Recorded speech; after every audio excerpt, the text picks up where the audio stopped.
So the moment that felt like it was never going to come, at least in some ways reading this book, has finally come. I have finished The Woman in Cabin 10. See? No more bookmark. All finished. So, let's talk about this final part of this book, shall we?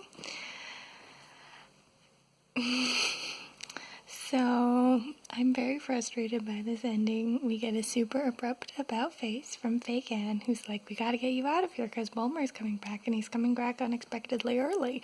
So clearly that means something, when the convincing that Lo tried to do before meant nothing. But now that Bulmer's actually going to be here, oh wait, actually yes, we do have to rescue you. Not that I'm faulting Fake Anne for like taking the initiative to actually do something. And I do agree that getting away from Bulmer is probably a good plan. But what? What? Where did this come from? She was so unconvinced when Lo tried to talk to her about it, but then just because Bulmer is coming back, she decides she has to? I don't know. I guess brownie points for finally doing the right thing. When instead of, when you didn't have Bulmer around and there was no reason to keep her locked up because he wouldn't even know and you could just let her escape, you could have done it then, but sure. Whatever. Whatever. Also, I don't like this turn because reading along at that point, it's like, oh, we know there's a second body, so yay, Lo escapes, but this second body is probably going to be Fake Anne. Nice job, Fake Anne. And then on top of that, I'm like, but we have like 2 chapters left. How are they going to wrap up her dying and Bulmer finding Lo if Lo escapes? And anyways, I was reading along and having some frustrations with this.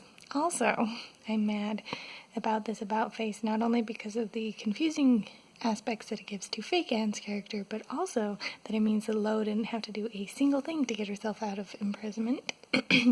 She just sat there for days on end, starving and panicking, which to some degree, fair. You're on the meds and they help you not to do the panicking and whatever, but you made, 2 measly attempts at escape? Whereas you had days and days and days to try to formulate some sort of plan to make more attempts when she brought in food and you did nothing. And then the only reason you escape is because she changes her mind and lets you go. Lo, we need to talk. You're too passive of a character. And this ending was too passive. Anyways, and yeah. And I don't entirely understand why they're making Lo look like Fake Anne and how, just swapping clothes is going to affect things, especially if Bulmer isn't actually there yet. Some of this plan just makes no sense to me.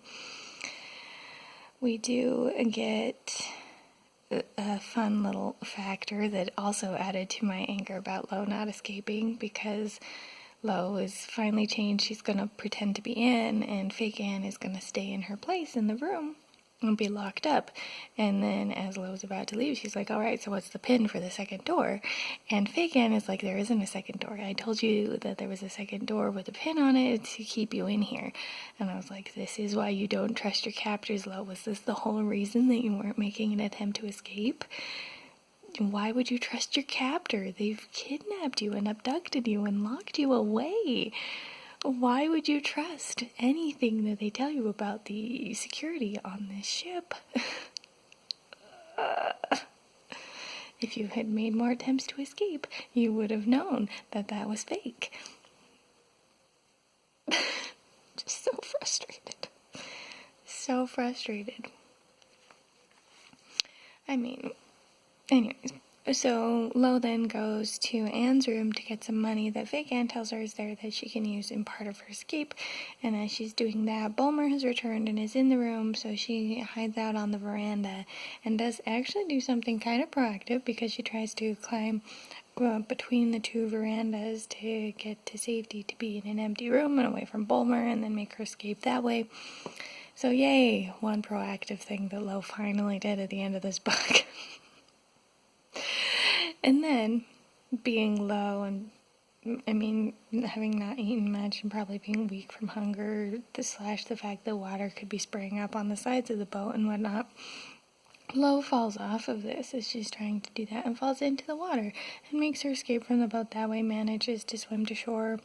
She goes to a hotel and talks to a person there, explains kind of her situation, and overhears him on the phone talking to Richard Bulmer. And so it's like there was this big whole conspiracy thing from Fagin, how he had so many people in his pocket, and Lo didn't really believe that, and then she hears the concierge on the phone with him, and she's like, oh, there are that many people in his pocket. And then Lo figures out how to be proactive again, and she escapes from the hotel before Bulmer can come back. So kudos for that. I'm glad that sometimes she shows some sense and knows when she needs to make her exit from places. And then she goes out on the road and wanders for hours. She gets stopped or helped by a police officer because she had like fallen in a ditch, and he helps her out of it. And then she's like, oh wait, but Bulmer, and there's sort of a radio conversation that implies that it could be Bulmer looking for her. So she runs away off into the fields. She finds a farm. She falls asleep in a pile of hay. Wakes up to this farmer person trying to talk to her, ask her what's going on, but obviously since they're in like Norway, she doesn't speak the language and he doesn't really speak much English. But we end up making contact with her home, and she's able to get home. And I have to say that I'm kind of frustrated with how some of this was set up, because we get a preview of her talking to Judah, and I think even arriving home at the airport, meeting up with Judah before we get any conclusion on what actually happened that night/morning in Norway as she's escaping. And I think this is just one of the biggest issues that I've had with Ruth Ware's writing, is that she's done these weird little sections where she's like jumping to the future of the story and then comes back, and there are cases where I found that to be a suitable mechanism, but she did that a lot with the newspaper writing. She did that when Lo first got captured down in the brig, for lack of a better term, because Lo was like, I'm stuck in this brig, here's how it happened, instead of just telling you the story of how she got trapped in the brig. And it was that same sort of thing here, where it's like, I'm reunited with Judah, here's how I did it. And I don't understand that style. It really disrupts the pacing of the story for me. It's like I'm in the middle of this big suspenseful thing. Is this farmer going to turn out to be on Bulmer's side too?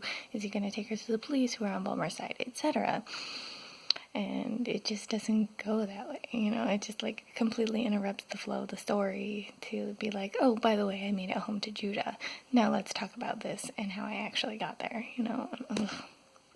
And then some of the reveals in the story as we get her home to Judah. Apparently Bulmer killed himself. It's ultimately, like the last page revealed, that he was shot in a way that suggests that he wasn't. And so it turns out that that second body that was reported was not a woman at all, which, to be fair, the article didn't say it was a woman, but that second body was Bulmer himself. But my question is, if we have a missing woman who has disappeared, and then the body turns up as a female, which that body ends up being Anne Bulmer, but we have a female body, okay, that could be Lo. Cool. But then the second body turns up, and the newspaper doesn't say it. It doesn't say that it's a man, but it does say that it's related to Lo's case. How would they know that it's related to Lo's case if it's a man? Why would you assume that this man is related to this missing American, or not American, she's British, this missing British woman? And maybe I'm just missing pieces because at that point Lo had made contact with her family, and so they were making assumptions that way that it was related, but either way, I don't get it. And so basically what happened, or what we know of what happened, is Anne got thrown over by Fagin and Bulmer. So that's our first body. And then our second body is Bulmer himself. And I guess Fagin just made it out. Our very last thing is like a bank statement conversation that Lo's having. They're like, yeah, we don't know who this came from. It's called like Tigger's Bounce or something. This is all that was on the transaction name, which her and Fagin had bonded over Winnie the Pooh. So you can assume that that's where the money came from and stuff. And so Lo has been torn up for like the last chapter of the book being like, I'm so sad that fake Anne died. She didn't deserve to die because she was kidnapped and abducted and whatever. But the thing is that she kind of was a horrible, awful person, and I kind of don't feel like it was justified for her to make it out the way she did. That she gets off completely scot-free. No one knows that she killed a man because she's killed Bulmer. That's what's implied by the end of it. You know, it's like, I don't think it's okay for her to be wandering around. Sure, Bulmer mistreated her, but she was part of Anne Bulmer's murder, and now she's part of Bulmer's murder, and we're just sad that she was under Bulmer's sway, and so it's okay that she gets away. No. I don't agree with any of that. I think she needed to get justice, if only because she was complicit in at least one, but fairly confirmed by the end, 2 murders. I completely disagree with Lo's feelings on fake Anne. Yes, fake Anne was in a tight spot, and Bulmer wasn't treating her well. Great. That doesn't mean that you're still getting off, or you should still get off for helping to kill the real Anne, or that once Bulmer comes back and you somehow shoot him, that you should get off for that either. Plus, she's now technically stealing money because she's the new Anne and has access to those accounts. And I mean, she can't really be the new Anne because they know that the body is Anne, but still she has access to those accounts somehow. So she's basically just stealing the Bulmer's money. And I'm like, this is a horrible, awful person. You know, if she'd gone, like, to the authorities and been like, all right, here's what happened. Yes, I was part of this, but if I help you get him caught, can we cut some sort of a deal kind of a thing? That I would have been fine with. That, I feel like, would have made more sense than just being like, she gets to be off scotch-free because she helped Lo, and Lo felt sorry for her. I did not like that at all. Did not like at all. Anyways, so I guess some final overall thoughts for the book as a whole. I really liked the beginning and the setup to the mystery elements, and the suspense was really fun, just on the boat, wondering what this mystery was, feeling like Lo was being gaslighted and stuff. All of that was great. As soon as we hit into the climactic stuff where Lo gets thrown into the brig and has actually disappeared, everything past that point I didn't like the resolution to the mystery because it didn't make sense. If Bulmer wants his wife's money, why not just say that she died from cancer and, like, encourage that process along, and then you have access to her money? I don't get it. And then you can date whoever you want without any secrecy. I don't get it. People might think you're a little weird if you pick someone like the fake Anne because she looks like your dead wife, but people have coped with grief in weirder ways. So I don't get it. I don't get that aspect of it. Lo was much too passive at the end. She didn't even escape on her own merits. She only escaped because someone let her escape. It was frustrating. There was the weird time jumping stuff that was frustrating and around the flow of the end for me. So I think my overall conclusion is that I probably would give Ruth Ware another shot because she does have good elements of suspense building at least, but this particular book I did not like how the full mystery of it played out. So I'd like to see at least one more of her books to see if I like it in a different context and if all of her endings are garbage. Because I don't want to read a bunch of good books up until the end when I hate them. So I want to give her another chance to see if I like her other suspense better. That maybe has a more sensible setup, or more believable setup, whatever. But yeah, at least for what it was, I'm not super upset that I read it, and it was fun to be reading it as part of a book club, and kind of get other people's opinions and thoughts on it too. But yeah, I don't really ever want to read this one again though. It had some good starting moments. The characters were fairly interesting and distinct, but the ending made no gosh darn sense to me on, like, any level. So yeah, that's The Woman in Cabin 10. Yeah, that's all I've got to say on this guy. So, book 1 for my book club down. Happy, excited. And yeah, we'll be starting another book next week, I believe. We're going to be reading Strangers by Michael Brent Collins. I'm super excited for it. A little bit of like horror-y suspense. It should be super fun for our next one.